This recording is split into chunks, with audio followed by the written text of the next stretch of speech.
देवों के देव महादेव के चरणों में प्रणाम करती हूँ, मेरा प्रणाम स्वीकार हो। माता पार्वती के चरणों में प्रणाम करती हूँ, मेरा प्रणाम स्वीकार हो। सभी देवी देवताओं के चरणों में प्रणाम करती हूँ, मेरा प्रणाम स्वीकार हो। हर हर महादेव भाई बहनों, आज मैं बहुत ही सुंदर कथा लेकर आई हूँ। एक बैंग में से निकलता है सुंदर बालक। गुरु भाई बहना कथा सुन रहे हैं तो पूरा सुनिए। आधा अधूरा सुनने से शिव जी का अपमान होता है और पूरा सुनने से ज्ञान होता है, इसलिए जब भी सुने पूरा सुने। गुरु बहना, एक गांव में एक गीता नाम के शिष्या बहना रहती थी। शिष्या बहन जो थी बचपन से ही बहुत पूजा पाठ करती थी, शिव चर्चा में जाती थी, साथ ही साथ बहुत पढ़ाई भी करती थी। वह अपने माता पिता के साथ रहती थी। गुरु बहना, एक दिन गीता के माता पिता उससे कहते हैं, बेटी तुम इतना छोटी हो, यह सब क्यों करती हो? अभी तुम्हारी पढ़ने का उम्र है, पढ़ने पर ध्यान दो, पूजा पाठ तो जिंदगी भर करते रहना।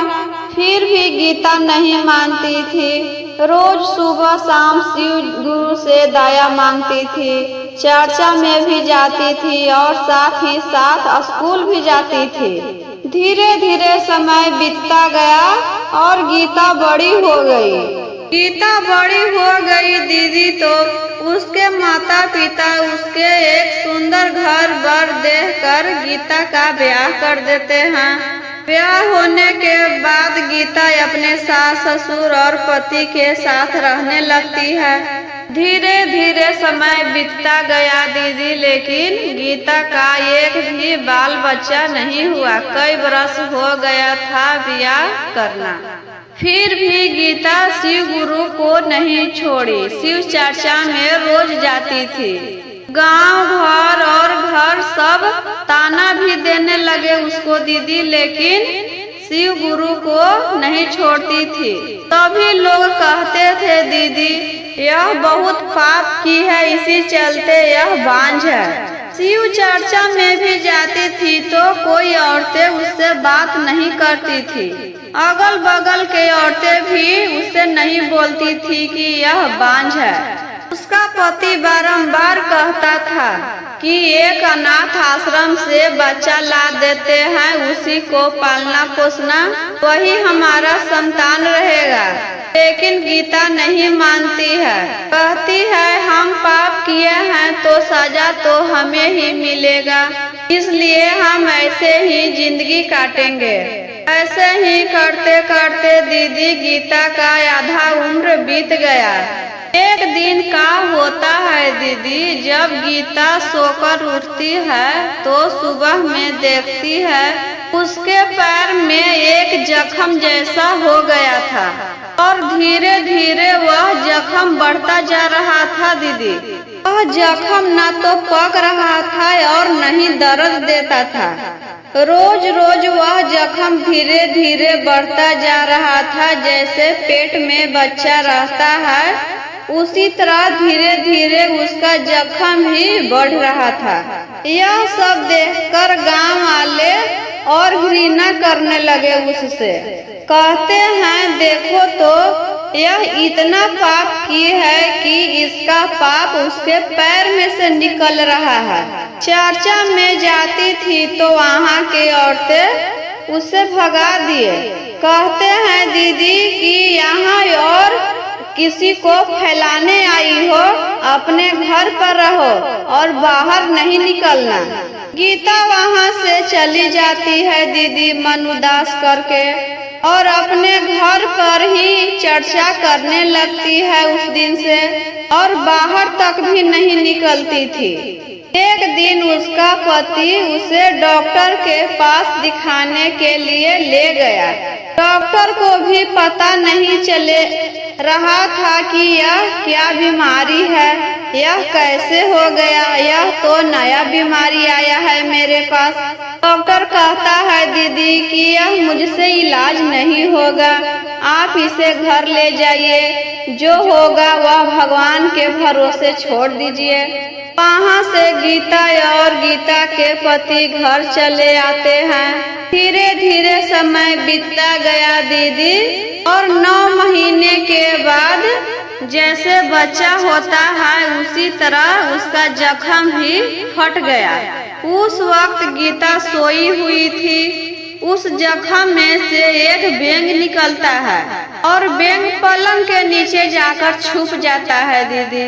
गीता जब सोकर उठती है दीदी तो देखती है कि उसका जख्म तो फट गया है और ना ही दर्द दे रहा था और ना ही कुछ हो रहा था। वह जख्म अपने आप धीरे धीरे सूख गया, पहले के जैसा उसका पैर हो गया। बेंग बेचारा भर दिन छुपा रहता था।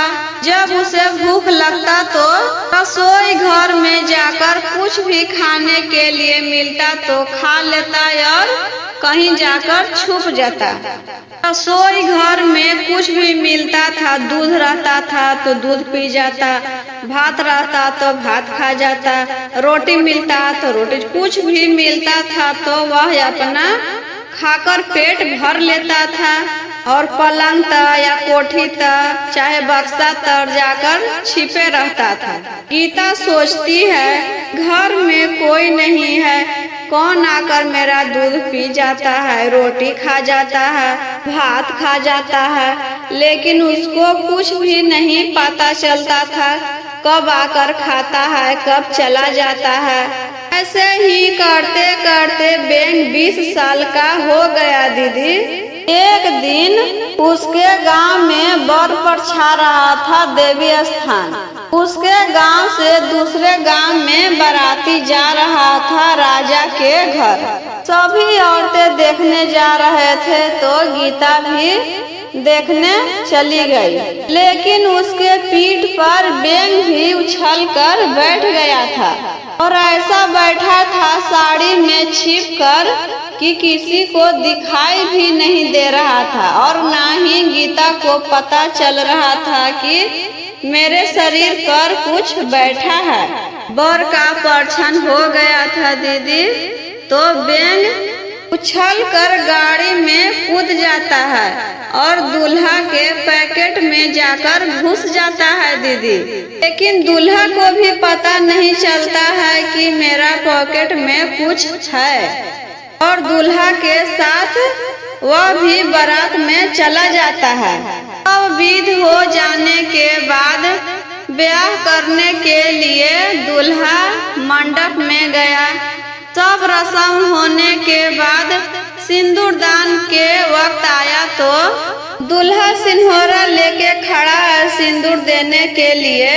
तो क्या होता है दीदी, बेंग पॉकेट में से निकलकर सिंदूरा में कूद जाता है और बेंग पूरा सिंदूर से झका जाता है, उसका शरीर में पूरा सिंदूर लग जाता है और राजकुमारी के मांग पर कूद जाता है तो उसका मांग पूरा सिंदूर से भर गया। राजकुमारी का तो ब्याह एक बेंग से हो गया। सब औरतें देख देख हंसने लगे, अरे राजा के बेटी को तो ब्याह बेंग से हुआ है, राजकुमार तो ऐसे ही रह गया। सब लोग देखने आने लगे। राजा साहब ढूंढने लगे बेंग के कि आज हम बेंग के जान मार देंगे, पता नहीं कहां से आ गया और मेरी बेटी के जिंदगी बर्बाद कर दिया। राजा के बेटी बोलती है, नहीं पिताजी आप इसे नहीं मारिए, अब यही मेरा पति है, हम इसी के साथ रहेंगे और इसी के साथ जाएंगे। राजा कहता है, बेटी तुम एक बेंग के साथ कैसे रहोगी, कहाँ रहोगी, यह तुम्हें क्या खिलाएगा क्या पिलाएगा, कहाँ लेकर जाएगा, इसका ना घर है ना द्वार है। राजा के बेटी बोलती है, पिताजी कहीं भी जाएं लेकिन हम इसी के साथ जाएंगे, मेरा भाग में यही लिखा था तो हम इसी के साथ रहेंगे। मेरे शिव गुरु का यही मंजूर था कि मेरा ब्याह बेंग से हुआ तो हम इसी के साथ रहेंगे।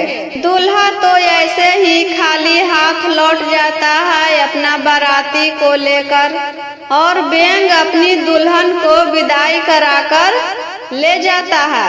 राजा साहब उसके साथ बहुत सामान देते हैं, जितना बनता है उतना देते हैं। बहुत सारा खाना पीना के सामान देते हैं, अलंग पलंग, और साथ में एक दाई भी दे देते हैं अपनी बेटी को सेवा करने के लिए। डोली में दुल्हन बैठ जाती है, उछल कर बेंग भी वही डोली में बैठ जाता है। अब डोली किसके दरवाजा पर जाएगा और किसके घर में जाएगा, यही सब देख रहे थे दीदी। बेंग बताता गया और डोली उसी तरफ जा रहा था। डोली गीता के दरवाजा पर जाकर रखा गया। सब गांव भर के औरतें भीड़ लगा देते हैं देखने के लिए। अरे गीता के घर तो एक दुल्हन आई है और साथ में बेंग है, यह तो राजा के बेटी है, और गीता के दरवाजा पर क्यों डोली रखा हुआ है। सब औरतें देख रहे थे। एक औरत अंदर जाकर कहती है, गीता तुम्हारे दरवाजे पर दुल्हन आई है और तुम घर में बैठी हो। गीता बाहर निकल कर कहती है, दीदी मेरे घर पर तो गलती से आ गया होगा, मेरे घर में कौन लेकर आया? मेरे घर में तो लड़का भी नहीं है कि वही लेकर आया है। बेंग कहता है, माँ हम हैं तुम्हारा, और यह तुम्हारी दुल्हन है, तुम्हारी बहू है, इसे परिच कर घर में ले जाओ। गीता कहती है, यह सब कैसे हुआ और तू मेरा बेटा कैसे हुआ? बेंग कहता है, माँ जब तुम्हारे पैर में जख्म हुआ था बतौर जैसा, तो हम वही में से न निकले हैं माँ। तुम्हारे कोख से एक भी बच्चा पैदा नहीं हुआ था, तो शिव गुरु तुम्हारे कलंक मिटाने के लिए हमको तुम्हारे पैर से जन्म दिए हैं माँ। हम ही तुम्हारा बेटा है और यह तुम्हारी बहू है माँ, अपने घर में ले चलो परिच कर। गीता बहू को परिच कर घर में ले जाती है दीदी। फिर राजकुमारी से कहती है, बेटी तुम यहाँ कैसे रहोगी? तुम तो राजा के बेटी हो, मेरे घर में इतना सुविधा नहीं है, और एक बेंग के साथ तुम कैसे रहोगी? तुम अपना जिंदगी कैसे काटोगी? तुम अपने पापा के घर चली जाओ बेटी, और अपना ब्याह एक अच्छा लड़का से कर लेना। राजकुमारी कहती है, नहीं माँ जी, मेरा भाग में यह लिखा था तो हम इन्हीं के साथ रहेंगे, हम कहीं नहीं जाएंगे। राजकुमारी रात को जाकर अपना पलंग पर बैठ जाती है, सुहाग सेज पर। रात होता था दीदी तो बेंग अपना ऊपरे से कवर उतार कर रख देता था और सुंदर राजकुमार बन जाता था। रात के समय बेंग गया दुल्हन के पास तो अपना बेंग वाला कवर उतार दिया तो सुंदर लड़का बन गया, और सुबह उठकर वही कवर पहन लेता था तो वह एक छोटा बेंग बन जाता था। उस दिन राजकुमारी बहुत सुबह सुबह उठकर नहा धोकर पूजा पाठ कर रसोई घर में खाना बनाने लगती है दीदी। तो गीता जाकर कहती है, बेटी एक बार फिर सोच लो, तुम अपना जिंदगी क्यों बर्बाद कर रही हो? हम तुम्हें तुम्हारे पिता के पास पहुंचवा देते हैं, तुम एक बेंग के साथ कैसे रहोगी? उसकी बहू कहती है, माँ जी आप मेरी चिंता करना छोड़ दीजिए, हम इन्हीं के साथ रहेंगे। एक दिन का होता है दीदी, राजकुमारी अपने सास ससुर को खाना खिला देती और अपना और अपने पति के खाना लेकर घर में चली जाती। तो गीता देखकर कहती है, तो एक है और 2 थाली में खाना ले जा रही है, बेंग इतना खाना खा जाएगा? वह छिप कर बातें सुन रही थी। कहीं किसी और लड़का को बुलाकर तो नहीं रखती है और इसी चलते यहाँ रहने के लिए राजी हुई है। राजकुमारी खाना लेकर अंदर जाती है दीदी तो बैंग अपना कवर उतार कर एक सुंदर लड़का बन गया और बिस्तर पर बैठकर खाना खाने लगा। तो गीता की बहू बहरी आकर कहती है, माँ जी आप अपने बेटा से चलकर मिल लीजिए। गीता अंदर जाकर देखती है तो एक सुंदर लड़का बैठकर खाना खा रहा है। बोलता है, माँ हम तुम्हारे बेटा हैं। यह मेरा वरदान मिला है कि हम दिन में बैंग बनेंगे और रात में अपना कवर उतार देंगे तो हम एक लड़का बन जाएंगे। गीता कहती है, नहीं बेटा आज से तुम्हें बैंग नहीं बनना है। अब तुम अपना भर दिन यही चेहरा रखना ताकि सभी गांव वालों देखेंगे कि मेरा भी एक बेटा है। बैंग का कवर जाकर गीता बक्सा में रख देती है। उसका बेटा बोलता है, माँ यह कवर को कभी मत जलाना नहीं तो हम मर जाएंगे। इसी के सत से हम हाँ नहीं तो हम मर जाएंगे। राजकुमारी का शादी हुए 1.25 महीना हो गया था लेकिन उसके पिता अभी तक उसके हाल चाल पूछने भी नहीं आए थे और ना ही पता लगाए थे कि मेरी बेटी कहाँ रह रही है, कैसे रह रही है, किसके साथ है। राजकुमारी अपनी सास से कहती है, माँ जी हम अपने पापा के घर जाना चाहते हैं। बहुत दिन हो गया है और मेरे पिता मुझसे मिलने भी नहीं आए हैं। गीता कहती है, ठीक है बेटी हम तुम्हारे जाने का इंतजाम कर देते हैं। बेटा और बहू को जाने का इंतजाम गीता कर देती है और डोली में बैठाकर अपने बहू को विदा करती है और उसका बेटा घोड़ा चढ़ के जाता है अपने ससुराल राजा से मिलने के लिए। दरवाजा पर जाता है तो राजा देखकर हैरान हो गए। मेरी बेटी तो एक बैंग के साथ गई थी और मेरे दरवाजा पर एक लड़का के साथ आई है। वह दरवाजा पर ही आकर खड़ा हो गए। कहते हैं, दीदी मेरा दहलीज तुम नहीं लांघोगी, मेरा सर तुम झुका दी हो। पता नहीं किसके साथ रह कर आई है।